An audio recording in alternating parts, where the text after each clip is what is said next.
MLA साहब है ना, धीरेंद्र साहब के बोल हैं कि हम इस महिला को यहाँ पे रखेंगे। हम अब धीरेंद्र साहब आपको पसंद आ रही है तो सभी को पसंद थोड़ी नहीं आ रही है। वो योगी मोदी जी का नाम खराब मत करिए आप, आपको तो शर्म आनी चाहिए। ने क्या हमारी सरकार से इजाजत ली इसको यहाँ पे रखने की? बाढ़ में जाए तुम्हारी भाभी, बाढ़ में जाए तुम्हारी वो 2 कौड़ी की 2 टके की औरत, 2 कौड़ी का 2 टके का साले, जिसकी ना तेरी औकात है, ना तेरी पहचान है, ना तेरी आइडेंटिटी है, ना तेरी फोटो है। तू अपने आप को बड़ा शिव भक्त समझता है, अपनी उस पे तू माता की फोटो लगाता है। तो एमएलए साहब है ना, धीरेंद्र साहब के बोल हैं कि हम इस महिला को यहाँ पे रखेंगे। हम अब धीरेंद्र साहब आपको पसंद आ रही है तो सभी को पसंद थोड़ी नहीं आ रही है। वो पूरे हिंदुस्तान को पसंद नहीं आ रही है। वो योगी मोदी जी का नाम खराब मत करिए आप। आपको कोई हक नहीं लगता है कि आप जिस पार्टी से आप हैं, आप उस पार्टी के नेताओं के नाम खराब करें। आपको तो शर्म आनी चाहिए।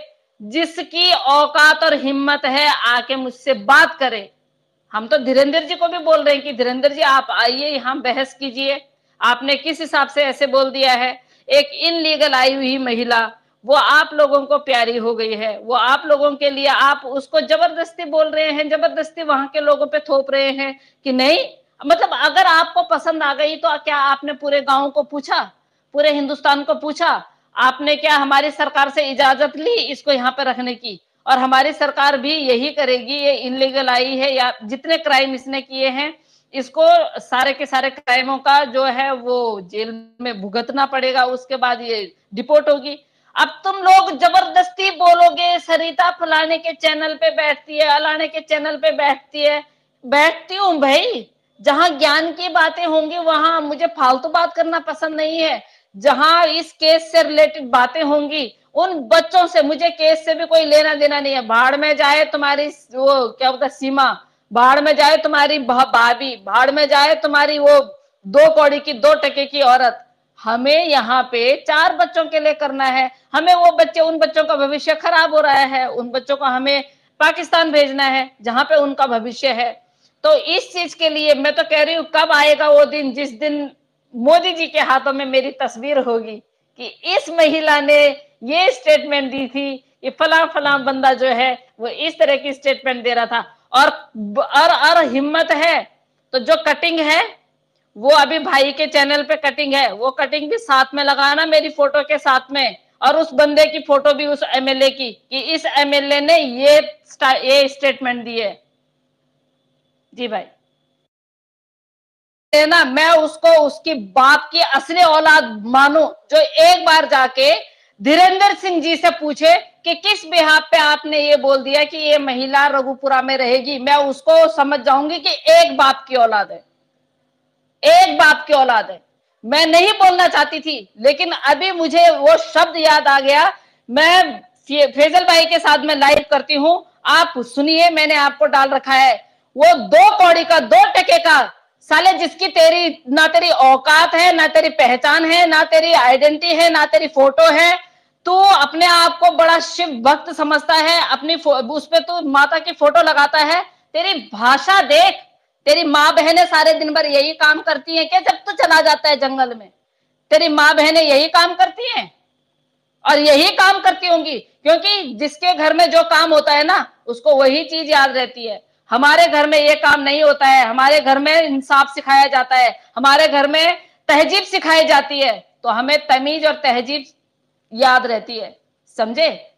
150 200 वो पकड़ के क्या बोलते हैं, जबरदस्ती पकड़ पकड़ के सब्सक्राइब करवाना ताकि हम कुत्तों की तरह भौंक सके। इसके अलावा आप लोग कुछ नहीं कर सकते हो सिवाय तुम्हें सिर्फ उसके सीमा के पेटीकोट के नीचे बैठने के अलावा और कुछ आता ही नहीं है। इसके अलावा तुम्हारे बस की और कुछ है ही नहीं। इसलिए तो तुम दूसरे मुल्क से आई हुई महिला है, इसलिए तुम लोग फायदा उठा रहे हो। जिस दिन ऑडियो रिलीज कर दी ना, तुम्हारी पैंटें क्या, तुम्हारे क्या क्या गीले हो जाएंगे तुम्हें पता भी नहीं चलेगा। जिस दिन ऑडियो अगर मैंने और कैश भाई ने ना अगर वो शुरू कर दी सुनानी, तो अभी हम सिर्फ उन पे टिके हुए हैं क्योंकि इस केस में लीगल जो है वो मोमिन सर करेंगे, हम मोमिन सर से आगे नहीं है। लेकिन किसी के बाप की औकात है सरिता कठेत का नाम लेना? लो भेजो, योगी जी को भेजो, मोदी जी को भेजो। अगर अपने बाप की औलाद हो, अगर अपने एक बाप की औलाद हो, तो मेरी जितनी वीडियो है मेरी फोटो के साथ में, और वो एमएलए की जो वो है जो उन्होंने एक लिखित में दिया हुआ है, एक अखबार में छपा हुआ है, उसके साथ में भेजो। फिर देखो क्या तमाशा होता है। अपने एक बाप की औलाद हो तो, एक बाप से पैदा हो रखे हो ना, भेजो। फिर मैं मानू कि तुम एक बाप से पैदा हो रखे हो, और 10 बापों से पैदा हो रखे हो ना, तो ऐसे ही भौंकते रहो, मुझे फर्क नहीं पड़ता है। पिछले 16 महीने से भौंक रहे हो, क्या फर्क पड़ा मुझे? मैंने अभी तक नहीं छोड़ा ये केस, और ना छोड़ूंगी जब तक बच्चे अपने बाप से नहीं मिल जाएंगे। तुम्हारी औकात क्या है मुझे हटाने की? किसी के बाप की औकात क्या है मुझे इस केस से हटाने की? किसी की औकात है? औकात, औकात तो बहुत बड़ी बात है, किसी में दम है? किसी की शक्ल नहीं, सूरत नहीं, आइडेंटिटी नहीं, कुछ नहीं, भौंकना भौंकना भौंकना। अरे हमारी गली में तो इतने कुत्ते भौंकते हैं, इतने कुत्ते भौंकते हैं, सबको खाना देती हूं, तुम लोगों को भी दे दूंगी। जिस दिन ये फोन का बटन दब गया ना, उस दिन कम से कम 20 से 25 लोगों की जिंदगी खराब हो गई। उस दिन 20 से 25 लोगों की जिंदगी खराब हो गई। और हम नहीं चाहते हैं अभी इस फोन का बटन दबाएं हम, अभी नहीं। क्योंकि हम मारते हैं, हम देखते हैं तमाशा, उसके बाद हम धीरे धीरे जो स्लो पॉइजन बोलते हैं ना जिसको, ये स्लो पॉइजन दे रहे हैं हम दोनों बहन भाई। क्योंकि हम पीछे अगर 1 साल पीछे जा रखे हैं ना, तो इसलिए जा रखे हैं कि पूरे सबूत के साथ में ये जो ऑडियोज है ना, ये ऑडियो तुम लोगों के सामने आएंगी।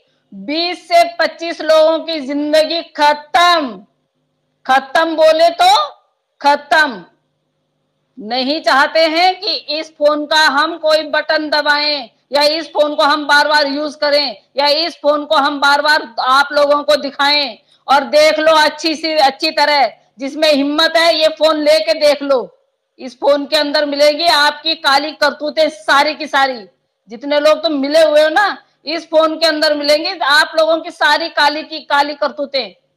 आए बड़े डराने वाले, आज तक डरी नहीं हूं 16 महीने में। आप तुम नए नए आके, तुम्हारी ना पहचान, ना तुम्हारा नाम, ना तुम्हारा कुछ। अब तुमने देख लिया कि कैश भाई ने जो है अपनी कम्युनिटी पे सही बातें लगानी शुरू कर दी, तो तुम लोगों की आ गई आफत। भैया इस घेरे में अब हम भी आने वाले हैं, इस घेरे में हम भी आने वाले हैं। सच्ची बातें आ गई हैं। कई बड़े मेन स्ट्रीम मीडिया से तुम लोगों ने वो इरेज करने की कोशिश की, लेकिन जब कहते हैं ना जाको राखे साइया मार सके ना कोई, जिसके हाथ जो चीज लगनी होती है ना वो कहीं से भी आ जाती है। और वो कैश भाई का मैं धन्यवाद करती हूँ जो रात भर, आप यकीन करें ना करें, बहुत सारे लोग सोच रहे होंगे कि ऐसे बोलते हैं, कैश भाई इंडिया की सुबह 5-5 और 5:30-5 बजे तक ये चीजें ढूंढते रहते हैं और उसको सर्च करते रहते हैं। समझे आप लोग?